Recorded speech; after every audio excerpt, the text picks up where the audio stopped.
Hello everyone, good evening and welcome to Old Iron Garage. So tonight I am picking up where I left off in the previous video, working on the junkyard Homelite 330 chainsaw. In the last video where I left off, I had it all disassembled and the parts were all ready to be cleaned. And now I have all the parts clean, and it is ready to reassemble with new parts. Alright, let's take a look. Alright everyone, here it is. All the parts are nice and clean, inside and out. Everything nice and clean. No more buildup of oil and sawdust. I mean, you know, there's still a little bit of dirt I can wipe off, but that doesn't really matter. That's on the inside. You know, nobody's going to see it once that's fully assembled. But the main thing is all the buildup of oily sawdust is gone. I even cleaned the coil and the wires. Got all the crap off of those. I did not open up the carburetor. I just cleaned off the outside really good. The engine here, wow, this thing really cleaned up nice. Even in between the cooling fins around the cylinder. And I did this cleaning kind of the down and dirty way again. The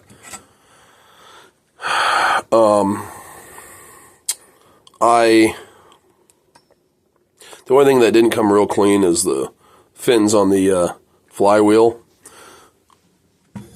But basically, I took the air compressor and the air gun, and I blew off what would come off.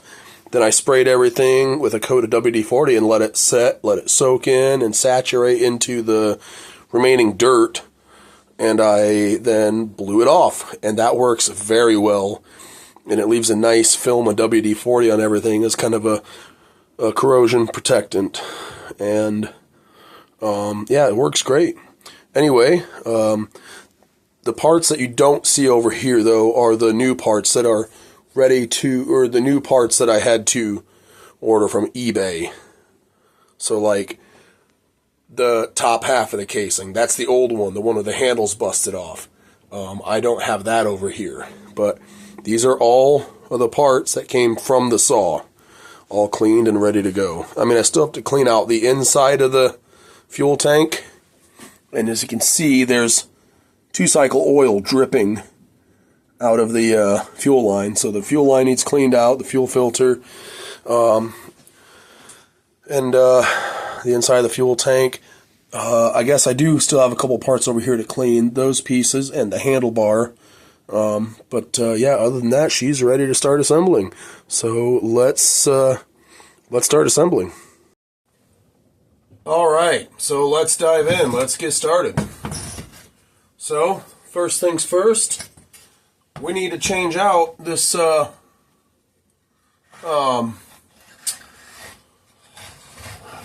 intake boot. Make sure I'm working with a clean screwdriver here, as I do not want to get any dirt or debris down into the engine, down in that port. Okay.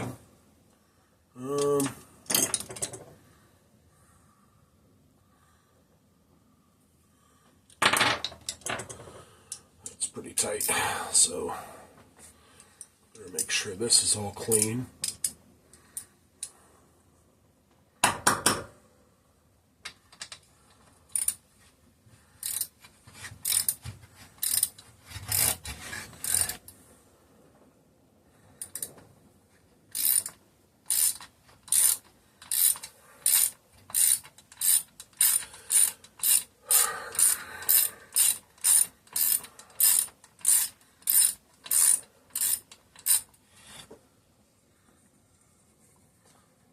Go ahead and remove my paper towel plug.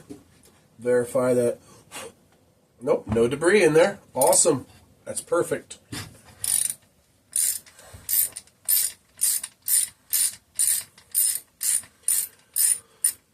Okay, so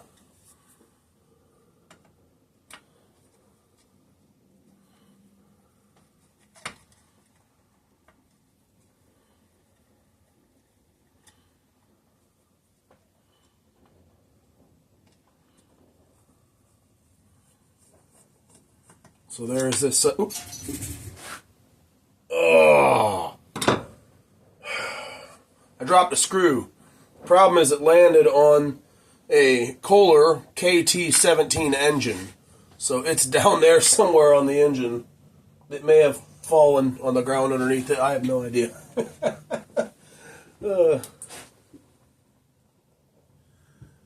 Give me a minute here. Just bear with me.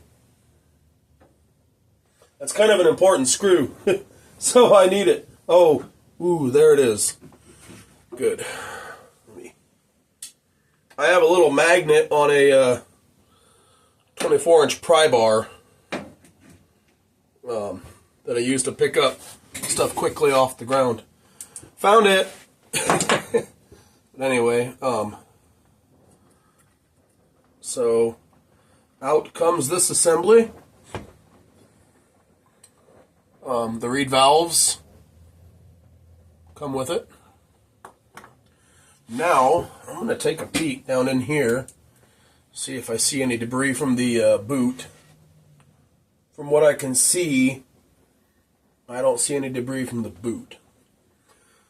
But I do see a little bit of like sawdust and fine debris and dirt down inside this hole. So I'm going to try to very carefully, so as not to disturb it and make it fall down in, go down in here with a paper towel and try to wipe out what I can.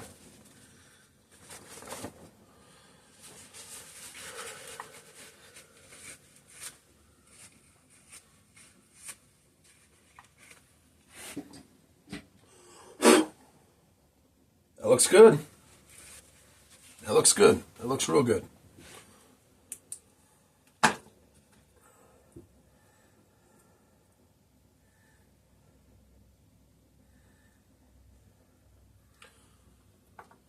Trying to be very careful with that, with those reed valves.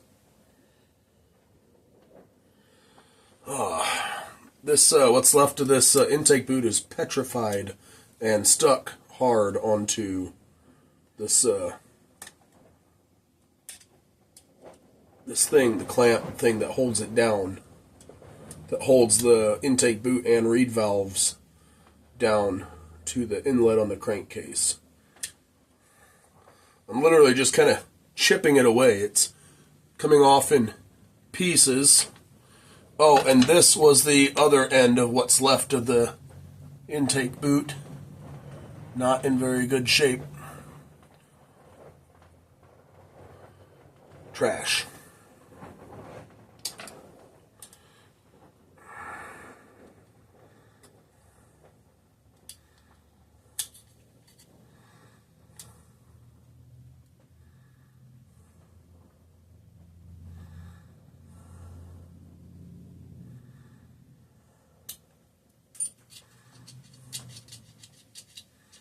Clean this up a little bit.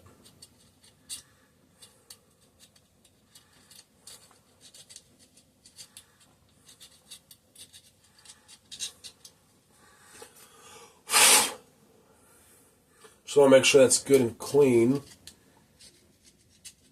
so I can get a good seal with that new intake boot.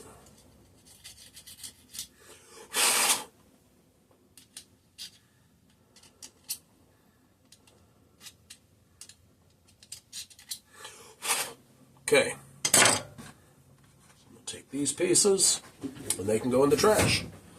I got to run over and grab my intake boot. It's over here with the other new parts. I've got enough stuff on the bench, so I didn't want those sitting over there as well.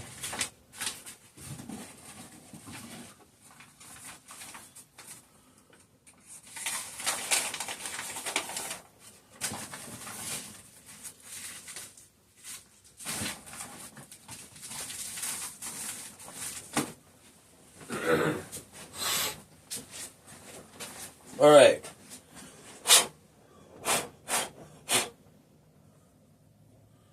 sure this is nice and clean. No debris. I don't want any debris getting into the engine. Looks like there's a little bit of dirt on these reed valves. So I'm going to take just a moment to blast those clean.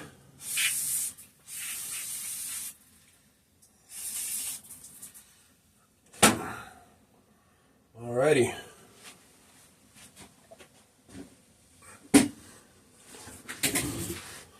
Nice and clean. So, this intake boot will go here. It'll go inside that metal clamp bracket thing that holds it down. The reed valves will go into here.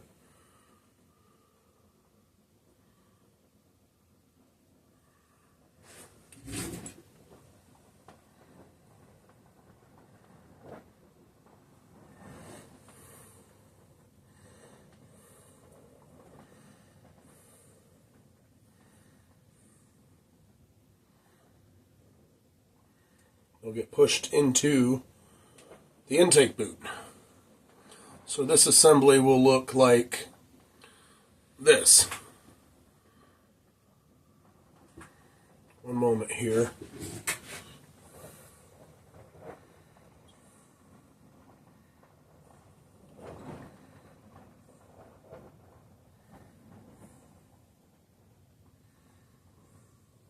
Okay.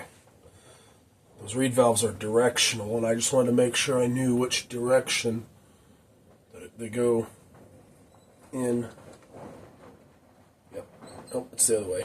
It's this way. Goes in like that. Perfect. So let's get these screws back in. I'm going to try to kind of somewhat rush through putting this back together. I mean, I don't want to rush through it so much that I mess it up, but, yeah, I did not want to go to bed. I did not want to go inside, get cleaned up, and go to bed until I had this thing back together and at least try to run it. I don't know what the state of the carburetor is, if it's going to be any good, if it needs to be rebuilt. My guess is, at minimum, the diaphragm probably needs to be replaced. Because I know it's at least sat here in the garage for at least a year and a half. Before that, I don't know how long it's been since the last time it has been ran. So,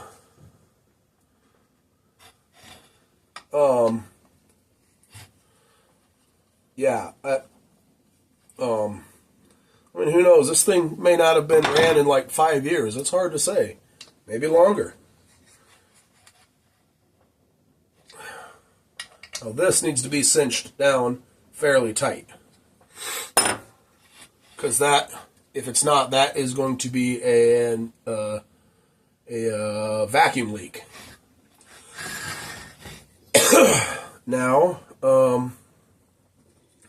this plate needs to go back on. So that means these hoses and lines need to get hooked back up.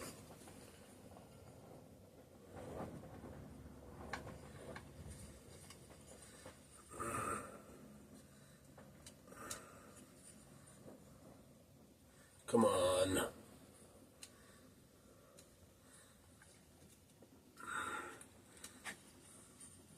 There we go. Now we're getting somewhere. This part is going to be kind of a pain in the butt. This is probably going to be the hardest, most difficult, pain in the butt part of this whole reassembly process, is my guess. I hope that there's nothing that's more difficult than this anyways.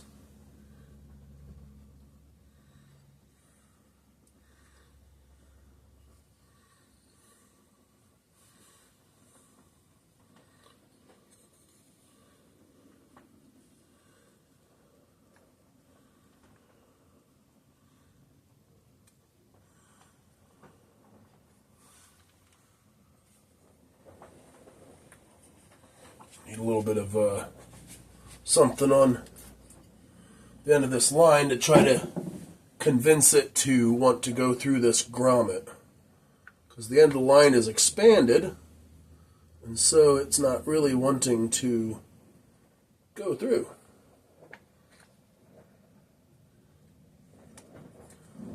A little bit of WD-40, a little bit of pushing and twisting, and here it comes. It's starting to make its way through. Let's just hope I don't break the line. Let's hope I don't damage it, because I am not wanting to replace lines at this point. If I can help from it, if I can keep from it, I would like to not have to replace any lines. Come on, you're almost through.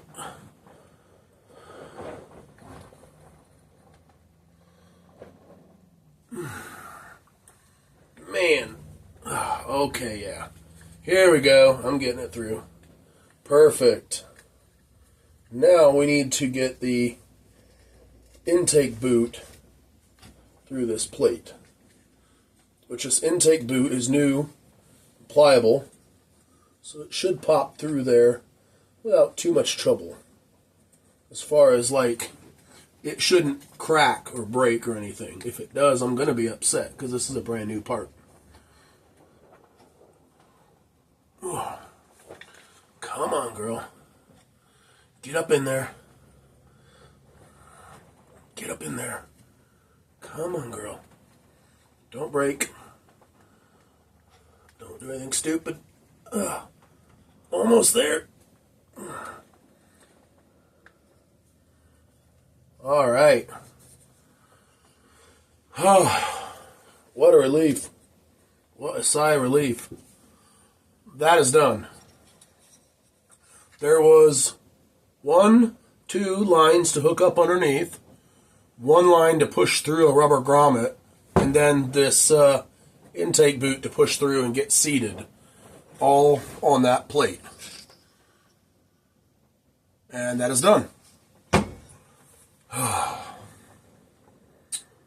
On to the next part, which, unless I'm mistaken, I believe, and this is why I wanted to do this all in the same night, so that way I don't forget anything. Oh, actually, the next thing is I want to put this coil back on. The coil did not have to come off to repair the saw, but it did have to come off to do a good cleaning job. Actually, before I put this back on, before I go any further with reassembly, I almost forgot. I should have done this very first thing. I want to open up this muffler and take a good look. You know what? There's a light up here that I forgot to turn on. That might help with the lighting for the video a little bit. I want to open up this muffler. Actually, for multiple reasons. One of the reasons is to see if there's anything that I can delete, such as a spark arrestor or anything like that.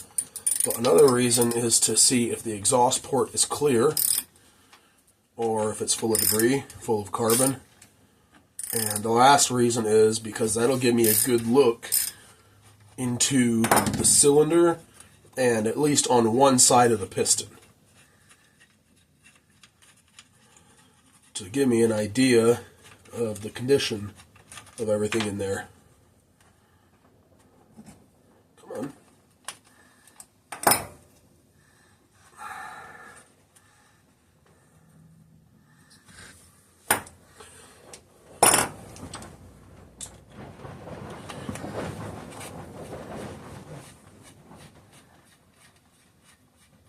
Man, I wish it was still summer. I am ready for summer to be here already, or at least spring. At least spring. I will take warmer weather and a ton of rain over this cold weather.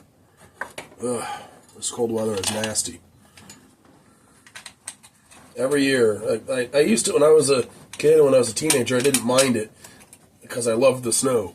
But every year, I swear, I can tell I'm definitely getting older because it bothers me. The cold bothers me. The exhaust port is nice and clear. This side of the piston looks to be in really good condition. Let's take a look at the cylinder. The cylinder looks to be in great condition. Everything looks great. That is a really good sign, guys. I am very happy with that. There's been times where I have taken a peek into the cylinder through the exhaust port, and I was very disheartened at what I had seen scoring on the side of the piston. But I am really happy with that. That makes me super happy. Let's see if we can open up this muffler. Oh yeah. There's all sorts of stuff in here. Now, honestly, I'm half tempted to just leave it as an empty box. To just leave the muffler as an empty box. I think I'm going to do that for the most part, probably. I might leave that plate in there, maybe. You see, I can always come back. I can always open that back up and put stuff back in if I feel like it's just too loud, if I really don't like it. And since I'm selling the saw, I probably will put these other two plates back in and just leave out the spark arrestor. Or I might even just throw that back in. I don't know. But,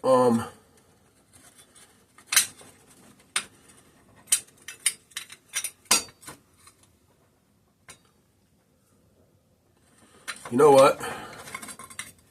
I'm just going to take it all out. Just for fun. Just to see what it sounds like. Inquiring minds want to know.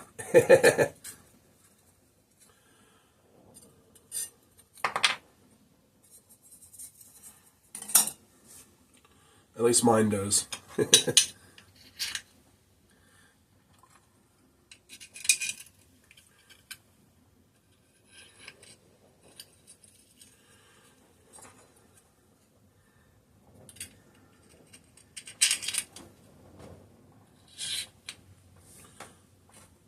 This muffler is actually surprisingly clean inside. Oh, geez. Come on, come on, come on.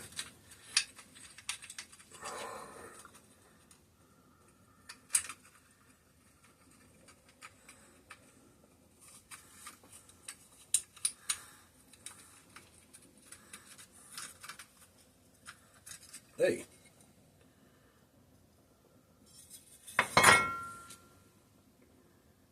Oh, yeah, duh. That needs to be in there.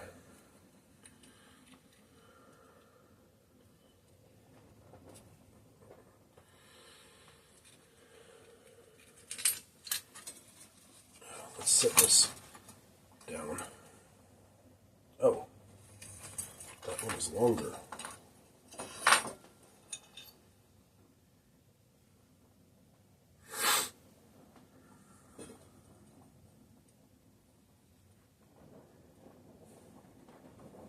So this one goes over here. And these two go over here. Got it.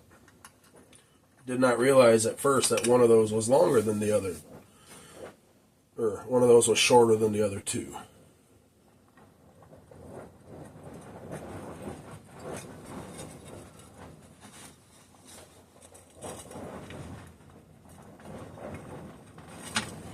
Alright, there we go. And this can go on the saw. Hey now. Come on. Yeah. This can go back on now.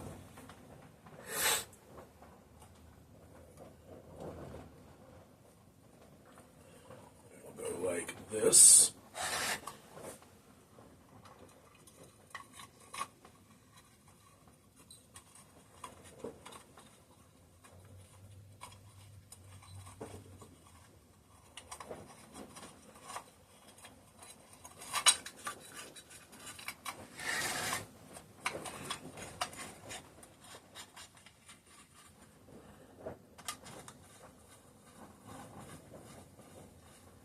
I think after I get this muffler bolted back on, I am going to, oh, I forgot something. But, like I was saying, I think I'm going to get up, put my jacket on, because it's getting actually even colder in here. Before, it wasn't too bad. But it is, the temp is dropping. It is getting even colder. It's supposed to be colder here today than it was yesterday. So that makes sense. I kind of want to buy me like a black hoodie that I just leave out here in the garage. I don't ever take it in to wash it because I don't want that dirty, filthy mess. It's going to be getting dirty and greasy. I don't want that in our nice washer. So, I kind of want to get me like just a thick, heavy black hoodie that I can just keep out here. So this piece is important because the exhaust comes out the back side of the muffler. And this is a deflector to deflect the exhaust from blowing back onto the cylinder.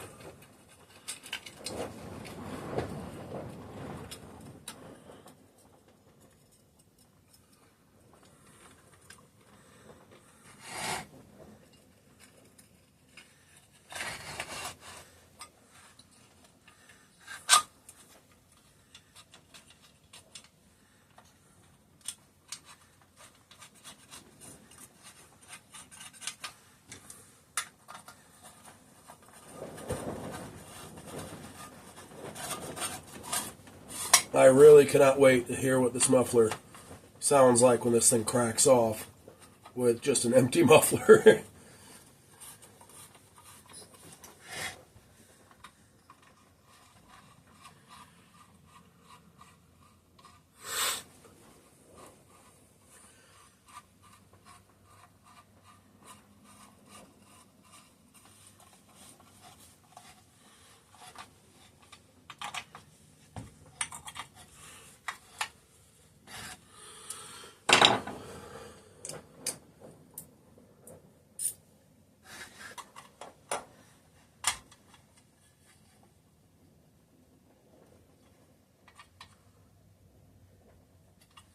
These good and snug, so it's a good seal, so it's not to be having exhaust come out the side where it's supposed to be sealing off between the muffler and the cylinder.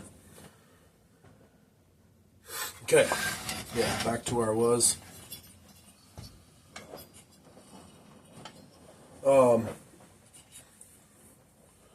So these muffler parts, I'm just going to go off to the side for now. The coil.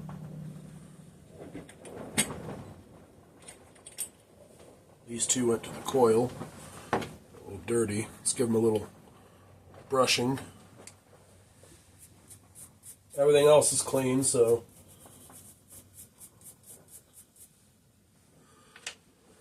might as well clean up the hardware a little bit.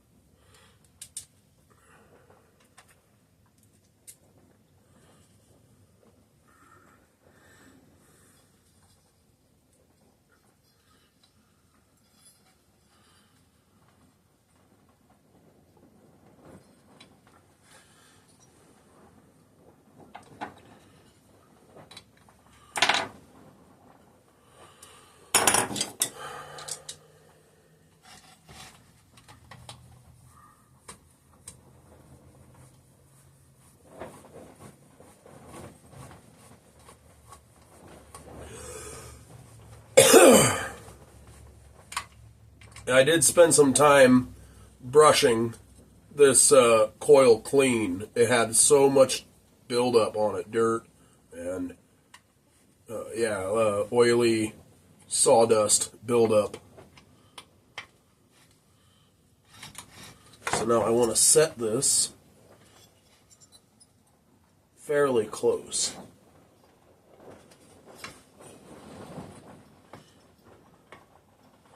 but not too close. I don't want it to rub. So I need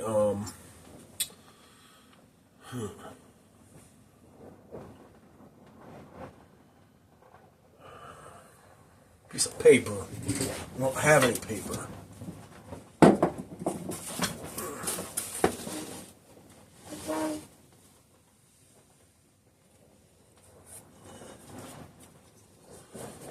I'm going to use this piece of sandpaper.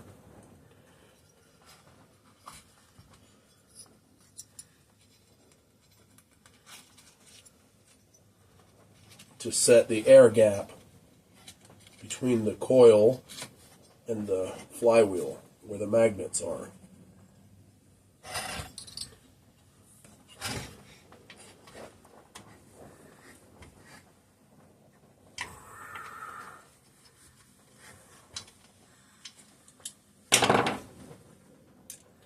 Cinch that down.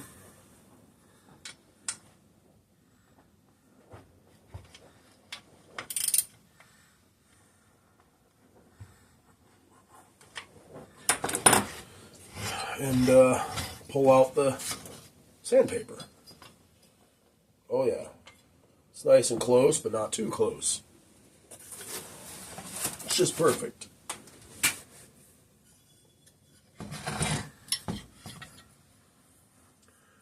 Now, man, I can't believe how nice and clean this thing came. This thing really cleaned up nice.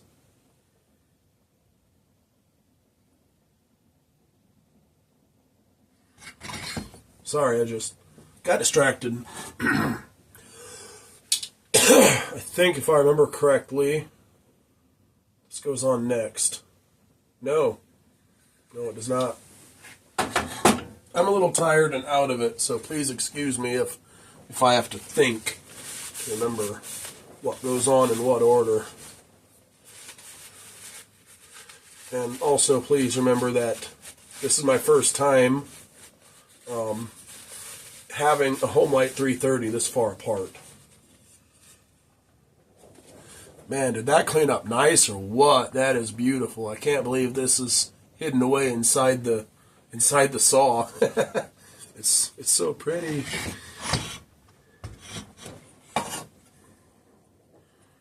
Go ahead and hook that back on there.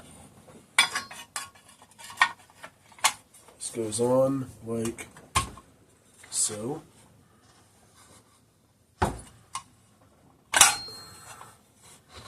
There it is. There's that. Gets these screws.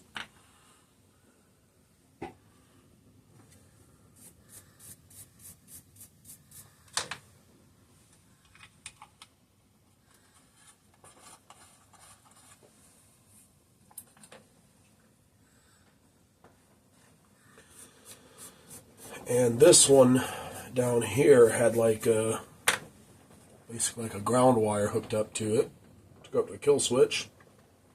I did put, I don't know if you can see it, but I did put some heat shrink on here because the factory insulator was worn through in a pretty good section. So goes up here to this hole.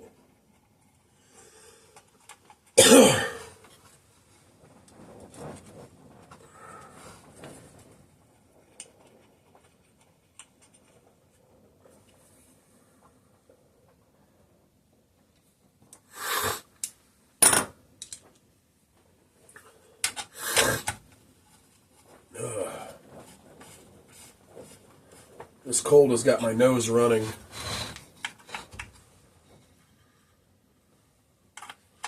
Hold that wire in the correct position so when I tighten it, it is pointed the right direction.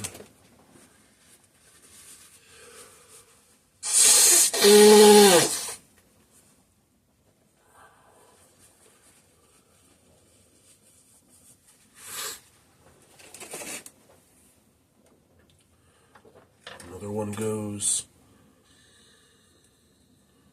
here.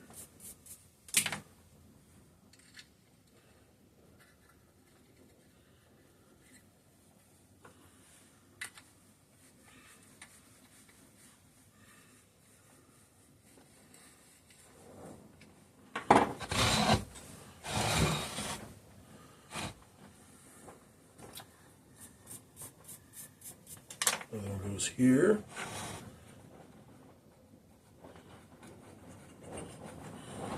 And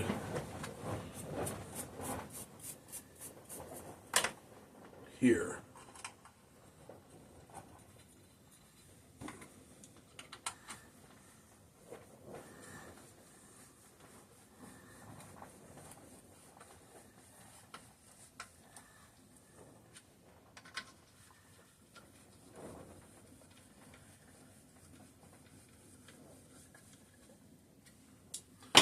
I'll cinch those down nice and tight.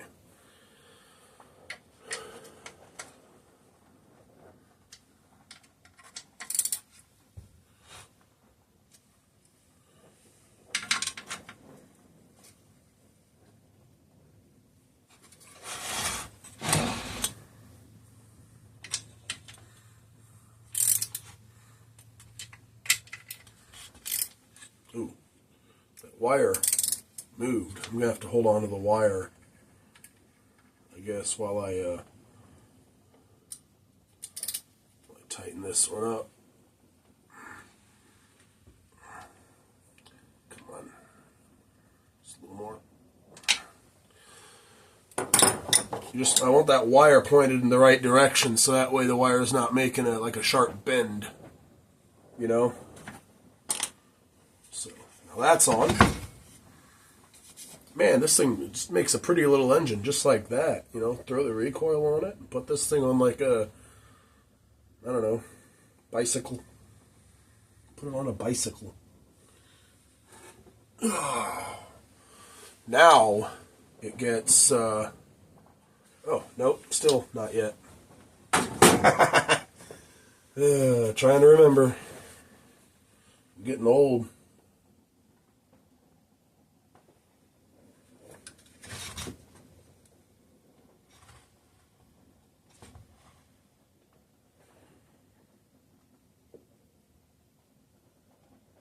Now it gets this, but I'm trying to see where this line hooks up to.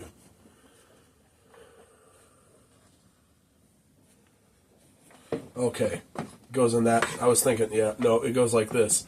So this will come up through this hole here. Shouldn't there be a rubber grommet in there?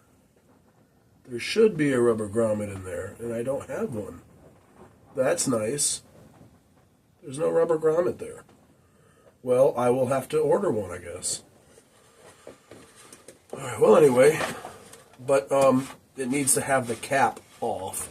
I'm also going to have to order a seal, like a cork seal that goes in here. Brake clean.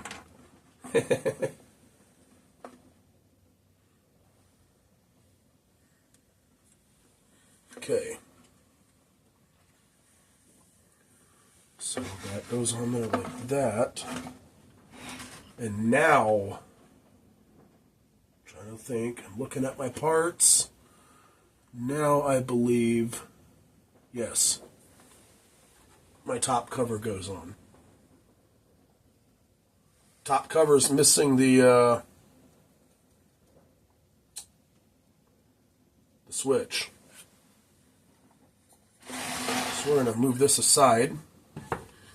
It's missing the kill switch, the ignition switch.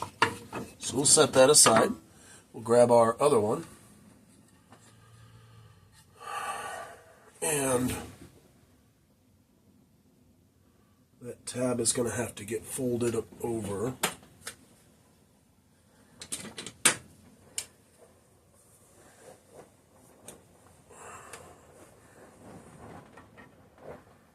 So I can remove it.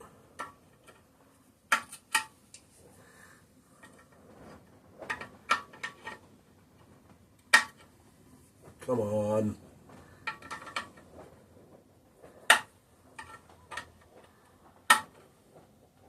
There we go. Folded just enough. There was a little keeper tab thing here that it was keeping me from turning this nut off of this ignition switch.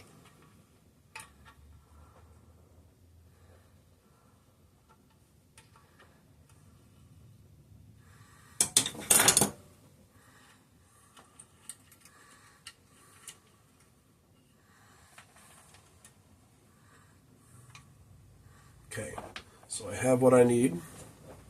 Now, this part has a decal that says run and stop. But this ignition switch for this saw came from the factory with a metal plate that says run, stop. So we are going to remove the decal because, yes, the decal was on this piece from the factory, but it was not on this saw from the factory.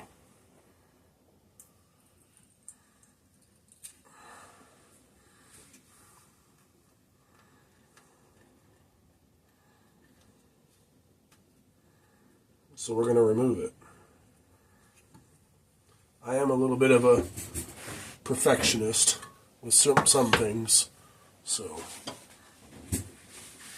I'm a bit of a purist at heart. Oy.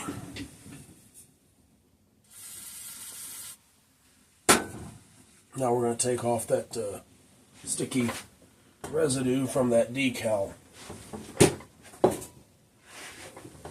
All this cleaning that I've done on all these parts, I don't want to leave that on there.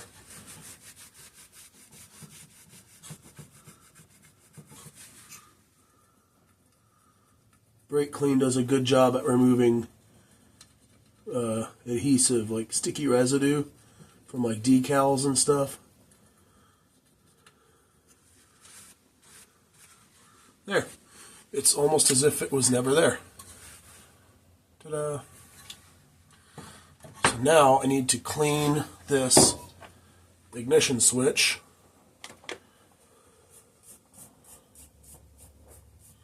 Before it goes on, there's a lot of dirt and debris gummed up on here with bar and chain oil.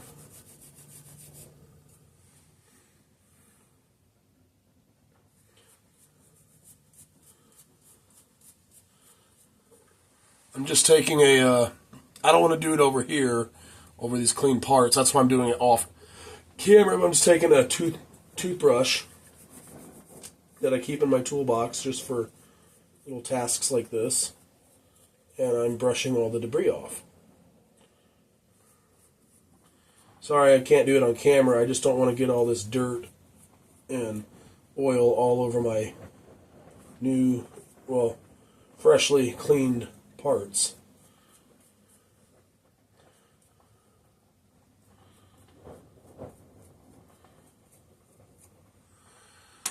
A little bit of brake clean.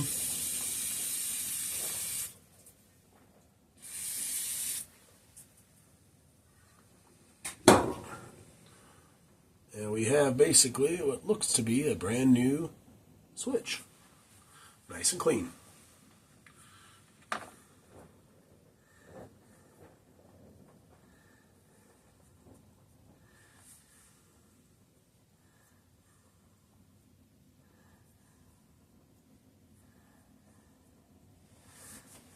Alright, so now we're going to install this switch.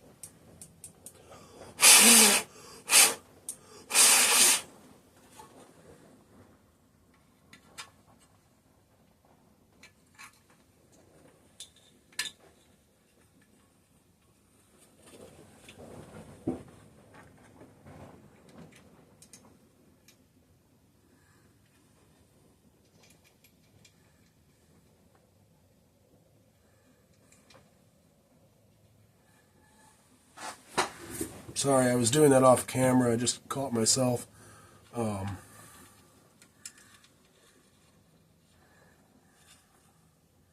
Yeah.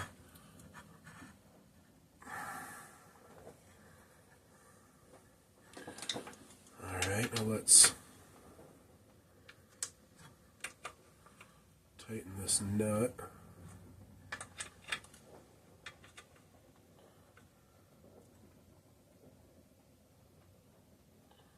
Stop with that keeper right in the center of a flat side. And now I'm going to just carefully try to push that tab back over. I'm going to have to do this.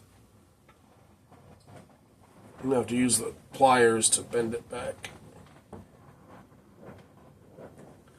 There it is. Looks like it came that way from the factory in here. It wasn't that one, but I mean, yeah, it looks like it came in here. Like on this one, can't even tell.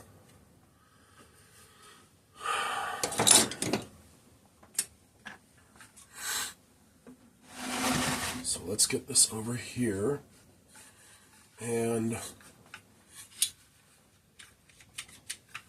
just making sure that that linkage moves. The throttle linkage moves when you pull the trigger. Before I go assembling this.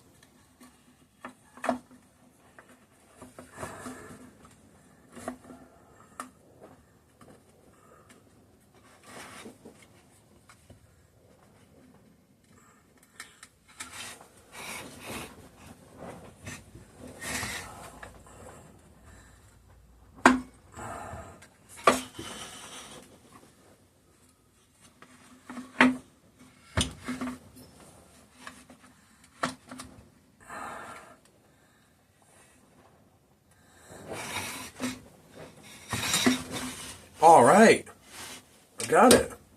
Yeah. See, that's the part, that's the reverse order of the part that was so difficult that I had to do it off camera earlier. I had to watch a how-to video and learn how to do it, is getting that back on. Well, getting it off is what I had learned how to do, so putting it on was just the reverse of that. Alrighty, let's see, those four go to that. So this screw here goes in here.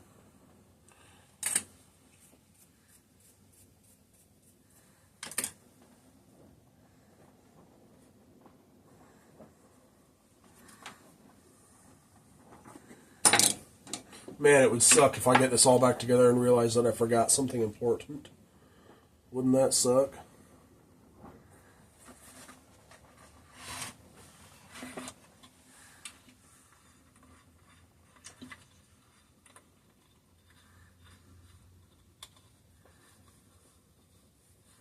Okay.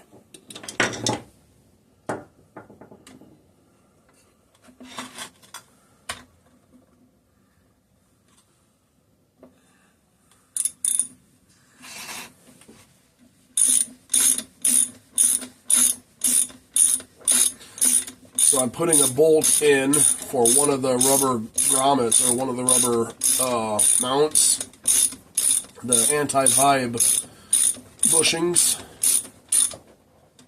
or AV bushings. Okay, so that's in. Before we get too far carried away, I do want to, which ones is it? I believe it is, make sure I'm still recording. Yeah. You know what, I just realized something.